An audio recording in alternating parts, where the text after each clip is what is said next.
unsa man ang kasiguruhan o assurance kagihatag kanato ingon nga anak sa Dios nga sa maisugon makalahutay sa matag pagsulay og kalisdanan sa kinabuhi.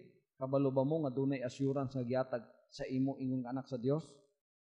You have an assurance from God that was given from Him. If you are a child of God, if you bravely endure every trial and hardship of life, what is this assurance for you?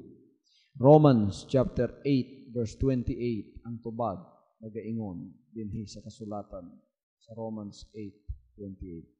Kita na sayod nga diha sa matago sa kabutang ang Dios nagabuhat og maayo uban kanila nga mga nahigugma kaniya nga tinawag sumala sa iyang katuyuan. What is this assurance given to every child of God who bravely endure every trial and hardships of life?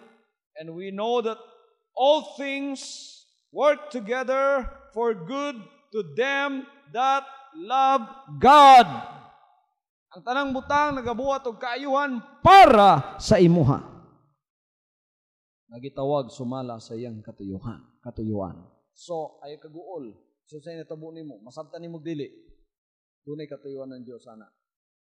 Praise God. Dunay katuyuan ang Dios ana. Nay uban sa inyo mga kaigsunan nagmasakiton, kaya na-distress sa inyong kinabuhi. Mo to hinungdan nga nung kanhi mo, di ba malipayan mo ron? Kaya anak mo sa Dios, no assurance. Dunay uban sa inyo nagkaguol sa primero. Iwan yung sabti sa initabo ninyo. Pero, look where you are now. Naamos tinod ng pagalagad ng gihatag sa Diyos.